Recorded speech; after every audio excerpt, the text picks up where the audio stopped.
Jack London. Cro-Blanc.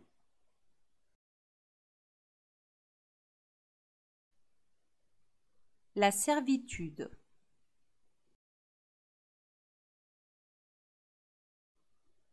Chaque jour était pour Cro-Blanc l'occasion d'une expérience nouvelle. Tout le temps que Quiche resta attaché à son bâton, il courut seul par tout le camp, quêtant, furetant, s'instruisant. Il fut vite au courant des diverses habitudes des animaux hommes. Mais la connaissance n'entraîne pas toujours l'admiration.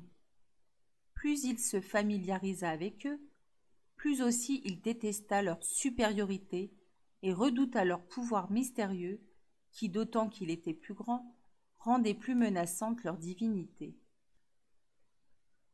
La déception est souvent donnée à l'homme de voir ses dieux renversés et piétinés sur leurs autels. Mais aux loups et aux chiens sauvages, venus s'accroupir aux pieds de l'homme, cette déconvenue n'arrive jamais. Tandis que nos dieux demeurent invisibles et surnaturels, les vapeurs et les brouillards de notre imagination nous masquant leur réalité, nous égarant comme des aveugles qui tâtonnent dans le royaume de la pensée en d'abstraites conceptions de toute puissance et de beauté suprême, le loup et le chien sauvage, assis à notre foyer, trouvent en face d'eux des dieux de chair et d'eau, tangibles au toucher, tenant leur place dans le monde et vivant dans le temps comme dans l'espace pour accomplir leurs actes et leurs fins. Aucun effort de foi n'est nécessaire pour croire un tel Dieu. Nul écart de la volonté ne peut induire à lui désobéir ni à le renier.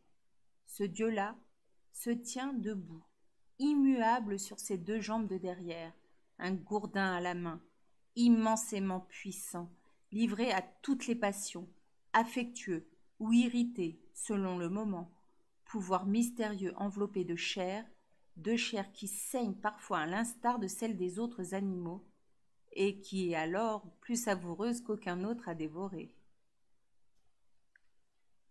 Cro-Blanc subit la loi commune. Les animaux hommes furent pour lui dès l'abord, sans erreur possible, les dieux auxquels il était nécessaire de se soumettre. Comme Quicheux, sa mère, avait au premier appel de son nom repris sa chaîne, il leur voua tout de suite obéissance. Il suivit leurs pas comme un esclavage fatal. Quand ils marchaient près de lui, il s'écartait pour leur faire place. Lorsqu'il appelait, il accourait. S'il menaçait, il se couchait à leurs pieds. Et s'il lui commandait de s'en aller, il s'éloignait précipitamment. Car derrière chacun de leurs désirs était le pouvoir immédiat d'en exiger l'exécution. Pouvoir qui s'exprimait lui-même en tapes de la main, coups de bâton, pierres volantes et cinglants coups de fouet. Il appartenait aux animaux hommes comme tous les chiens du campement leur appartenaient. Ses actions étaient à eux, son corps était à eux, pour être battu et piétiné, et pour le supporter sans récrimination. Telle fut la leçon vite apprise par lui. Elle fut dure, étant donné ce qui s'était déjà développé dans sa propre nature, de force personnelle et d'indépendance. Mais tandis qu'il prenait en haine cet état de choses nouveau, il apprenait en même temps, et sans le savoir, à l'aimer. C'était en effet le souci de sa destinée remise en d'autres mains, un refuge pour les responsabilités de l'existence. Et cela constituait une compensation, car il est toujours plus aisé d'appuyer sa vie sur une autre que de vivre seul. Il n'arriva pas sans révolte à s'abandonner ainsi corps et âme, à rejeter le sauvage héritage de sa race et le souvenir du wild. Il y eut des jours où il rampait sur la lisière de la forêt et y demeurait immobile, écoutant des voix lointaines qui l'appelaient. Puis il s'en retournait vers Quicheux, inquiet et malheureux, pour gémir doucement et pensivement près d'elle, pour lui lécher la face en semblant se plaindre et l'interroger. Le louveteau avait rapidement appris tous les tenants et aboutissants de la vie du camp. Il connut l'injustice des gros chiens et leur gloutonnerie, quand la viande et le poisson étaient jetés à l'heure des repas. Il vint à savoir que les hommes étaient d'ordinaire plus justes, les enfants plus cruels, les femmes plus douces et plus disposées à lui lancer un morceau de viande ou d'os. Après 2 ou 3 aventures fâcheuses avec les mères des tout petits chiens, Il se rendit compte qu'il était de bonne politique de laisser celle-ci toujours tranquille, de se tenir aussi loin d'elle que possible et, en les voyant venir, de les éviter. Mais le fléau de sa vie était Lip-Lip, plus âgé, plus grand et plus fort que lui. Lip-Lip avait choisi Cro-Blanc pour son souffre-douleur. Le louveteau se défendait avec vaillance, mais il n'était pas de taille pour être un adversaire dangereux. Son ennemi lui était trop supérieur, et Lip-Lip devint pour lui un vrai cauchemar. Dès qu'il se risquait un peu loin de sa mère, il était sûr de voir apparaître le gredin qui se mettait à le suivre en aboyant et en le menaçant, et qui attendait le moment opportun, c'est-à-dire qu'aucun animal homme ne fût présent, pour s'élancer sur lui et le contraindre au combat. Lip-Lip l'emportait invariablement et s'en glorifiait de façon démesurée. Ces rencontres étaient le meilleur plaisir de sa vie et le perpétuel tourment de celle de Cro-Blanc. Le louveteau, cependant, n'en fut pas abattu. Si dures que fussent pour lui toutes ces défaites, il ne se soumit pas. Mais la persécution sans fin qu'il subissait eut sur son caractère une influence néfaste. Cro-Blanc devint méchant et sournois. Ce qu'il y avait d'originellement sauvage dans sa nature s'aggrava. Ses poussées joyeuses d'enfant ingénu ne trouvèrent plus d'expression. Jamais il ne lui fut permis de jouer et gambader avec les autres petits chiens du camp. Dès qu'il arrivait auprès d'eux, Lip-Lip, fonçant sur lui, le roulait et le faisait fuir terrifié, ou, s'il voulait résister, engager la bataille jusqu'à sa mise en déroute. Cro-Blanc fut ainsi sevré de beaucoup de joie de son enfance, ce qui le rendit plus vieux que son âge. Il se replia sur lui-même et développa son esprit. Il devint rusé et, dans ses longs moments de farniente, médita sur les meilleurs moyens de duper et frauder. Empêché de prendre à la distribution quotidienne la part qui lui revenait de viande et de poisson, il se transforma en habile voleur. Contraint de s'approvisionner lui-même, il s'en acquittait si bien qu'il devint une calamité pour les femmes des Indiens.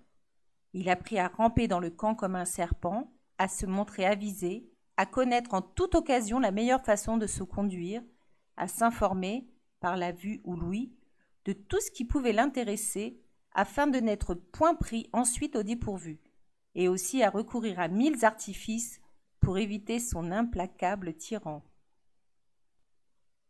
Ce fut au plus fort de cette persécution qu'il joua son premier grand jeu et goûta, grâce aux ressources de son esprit, aux joies savoureuses de la revanche. Comme Quicheux, quand elle était avec les loups, avait leurré les chiens pour les attirer hors du campement des hommes et les envoyer à la mort, ainsi le louveteau, par une manœuvre à peu près semblable, réussit à attirer Lip-Lip sous la mâchoire vengeresse de Quicheux. Battant en retraite, tout en combattant, Cro-Blanc entraîna son ennemi à sa suite, ici, puis là, parmi les différentes tentes du camp. C'était un excellent coureur, plus rapide qu'aucun autre petit chien de sa taille et plus alerte que Lip-Lip. Sans donner toutefois toute sa vitesse, il se contenta de garder la distance nécessaire, celle d'un bond environ, entre lui et son poursuivant. Lip-Lip, excité par la chasse et par l'approche imminente de la victoire, perdit toute prudence et oublia l'endroit où il se trouvait. Quand il s'en rendit compte, il était trop tard. Après avoir traversé à fond de train une dernière tente, il tomba en plein sur Quicheux, attaché à son bâton. Il jeta un cri de stupeur, mais déjà l'écrou justicier se refermait sur lui. Quoique Quicheux fût lié, il lui fut impossible de se dégager d'elle. Elle le mit sur le dos, les pattes en l'air, de manière à l'empêcher de fuir, tout en le déchirant et lacérant.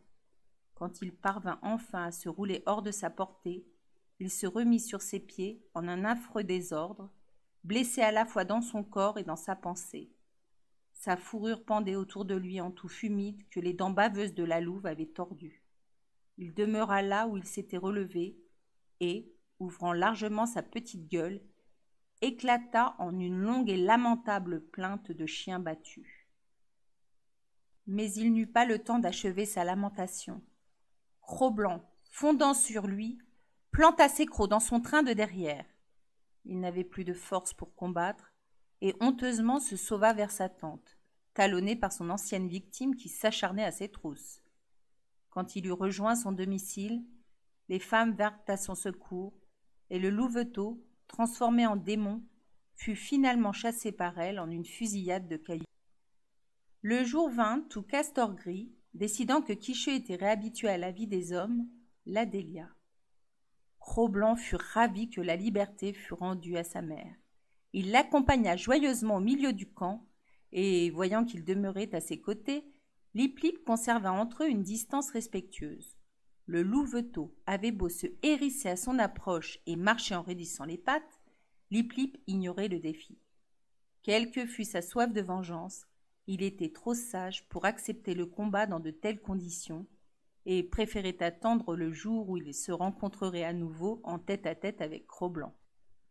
Ce même jour, le louveteau et sa mère s'en vinrent rôder à la lisière de la forêt qui avoisinait le camp. Cro-Blanc y avait amené Quicheux pas à pas, l'entraînant en avant quand elle hésitait. Le torrent, la caverne et la forêt tranquille l'appelaient, et il continua ses efforts pour qu'elle le suivît plus loin. Il courait quelques pas, puis s'arrêtait et regardait en arrière. Mais elle ne bougeait plus.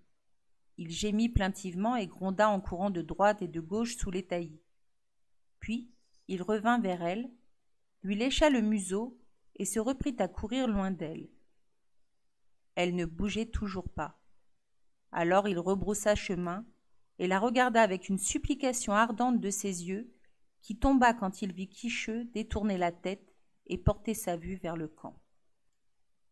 La voix intérieure qui l'appelait là-bas, dans la vaste solitude, sa mère l'entendait comme lui. Mais un autre et plus fort appel sonnait aussi en elle, celui du feu et de l'homme, l'appel que, parmi tous les animaux, le loup a seul entendu, le loup et le chien sauvage, qui sont frères. Quicheux, s'étant tourné, se mit à trotter lentement vers le camp. Plus solide que le lien matériel du bâton qui l'avait attaché, était sur elle l'emprise de l'homme. Invisible et mystérieux, les dieux la maintenaient en leur pouvoir et refusaient de la lâcher. Cro-Blanc se coucha sous un bouleau et pleura doucement. L'odeur pénétrante des sapins, la senteur subtile des bois, imprégnaient l'atmosphère et remémoraient au louveteau son ancienne vie de liberté, avant les jours de servitude. Mais plus que l'appel du wild, plus que celui de l'homme, l'attirance de sa mère était puissante sur lui, car il était encore bien jeune. L'heure de son indépendance n'était pas arrivée. Il se releva désolé et trotta lui aussi vers le camp, faisant halte une fois ou deux pour s'asseoir par terre, gémir et écouter la voix qui chantait au fond de la forêt. Le temps qu'il est donné à une mère de demeurer avec ses petits n'est pas bien long dans le wild. Sous la domination de l'homme, il est souvent plus court encore. Ainsi en fut-il pour Cro-Blanc. Castor Gris se trouvait être le débiteur de 3 aigles, qui était sur le point d'entreprendre une course du fleuve Mackenzie au grand lac de l'Esclave. Une bande de toile écarlate, une peau d'ours, 20 cartouches et Quicheux remboursèrent sa dette. Le louveteau vit sa mère emmenée à bord de la pirogue de 3 aigles et tenta d'aller vers elle. Un coup qu'il reçut de l'Indien le repoussa à terre. La pirogue s'éloigna. Il s'élança dans l'eau et nagea à sa suite, sourd aux cris d'appel de Castor Gris. Dans la terreur où il était de perdre sa mère, il en avait oublié le pouvoir même d'un animal homme et d'un dieu. Mais les dieux sont accoutumés à être obéis, et Castor Gris, irrité, lança un autre canot à la poursuite de Cro-Blanc. Après l'avoir rejoint, il le saisit par la peau du cou et l'éleva hors de l'eau. Il ne le déposa pas d'abord dans la pirogue. Le tenant d'une main suspendue, il lui administra de l'autre une solide raclée. Oui, pour une raclée c'en fut une. Lourde était la main. Chaque coup visait à blesser, et les coups pleuvaient, innombrables. Frappé tantôt d'un côté et tantôt d'un autre, Cro-Blanc oscillait en avant, en arrière, comme un balancier de pendules frénétiques et désordonnées. Les impressions qu'il éprouva furent diverses.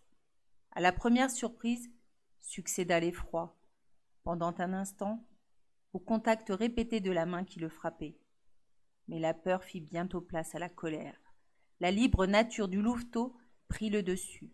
Il montra les dents et osa gronder à la face du dieu courroucé. Le dieu s'en exaspéra davantage. Les coups redoublèrent, plus rudes et plus adroits à blesser. Castor gris continuait à battre, Cro-Blanc à gronder. Mais cela ne pouvait pas toujours durer. Il fallait que l'un des deux eût le dernier mot. Ce fut Cro-Blanc qui céda. La peur le reprit.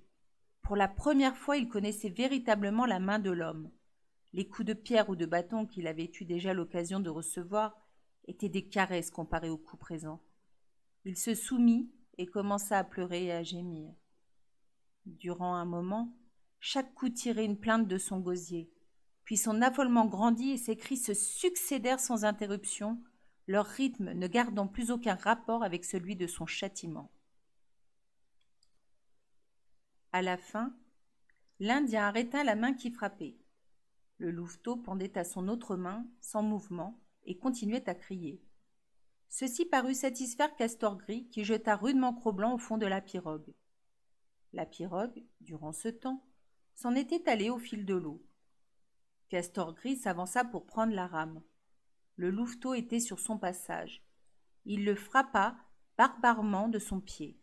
La libre nature de Cro-Blanc eut une nouvelle révolte, et il enfonça ses dents dans le pied de l'homme à travers le mocassin qui le chaussait. Le châtiment déjà reçu n'était rien comparé à celui qui allait suivre. La colère de Castor gris fut aussi terrible que fut grand l'effroi du louveteau. Non seulement la main, mais aussi la dure rame de bois furent mises en œuvre contre lui, et tout son petit corps était brisé et rompu quand Castor gris le rejeta au fond de la pirogue. Et cette fois, de propos délibérés, il recommença à le frapper du pied.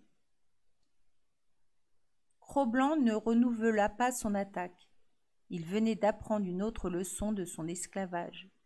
Jamais, quelle que soit la circonstance, on ne doit mordre le Dieu qui est votre Seigneur et Maître. Son corps est sacré, et le toucher des dents est avec évidence l'offense impardonnable entre toutes, le crime entre les crimes. Lorsque la pirogue eut rejoint le rivage, le louveteau gisait, gémissant et inerte, attendant la volonté de Castor gris. C'était la volonté de Castor gris qu'il vint à terre, et à terre, il fut lancé sans ménagement aucun pour ses meurtrissures. Il rampa en tremblant. Lip-Lip, qui était présent et avait du rivage assisté à toute l'affaire, se précipita sur lui en le voyant si faible et entra ses dents dans sa chair. Cro-Blanc était hors d'état de se défendre, et il lui serait arrivé malheur si Castor gris, en levant Lip-Lip d'un solide coup de pied, ne l'avait lancé à distance respectable. C'était la justice de l'animal homme qui se manifestait, et même en l'état pitoyable où il se trouvait, le louveteau en éprouva un petit frisson de reconnaissance. Sur les talons de Castor gris, et jusqu'à sa tente, il boita avec soumission à travers le camp. Ainsi avait-il appris que le droit au châtiment est une prérogative que les dieux se réservent à eux-mêmes et dénient à toute autre créature au-dessous d'eux. Pendant la nuit qui succéda, tandis que chacun reposait dans le camp, Cro-Blanc se souvint de sa mère et souffrit en pensant à elle. Il souffrit de sa mère et souffrit en pensant à elle. Il souffrit un peu trop haut et réveilla Castor gris qui le battit. Par la suite, il pleura plus discrètement lorsque les dieux étaient à portée de l'entendre. Mais parfois, rôdant seul à l'orée de la forêt, il donnait libre cours à son chagrin et criait tout haut en gémissant et en appelant. Durant la période de sa vie qui suivit, il aurait pu, grâce à la liberté dont il jouissait encore, céder aux souvenirs de la caverne et du torrent et s'en retourner dans le wild. Mais la mémoire de sa mère était la plus forte. Comme les chasses des animaux hommes les entraînaient loin du camp et les y ramenaient ensuite, peut-être aussi reviendrait-elle un jour.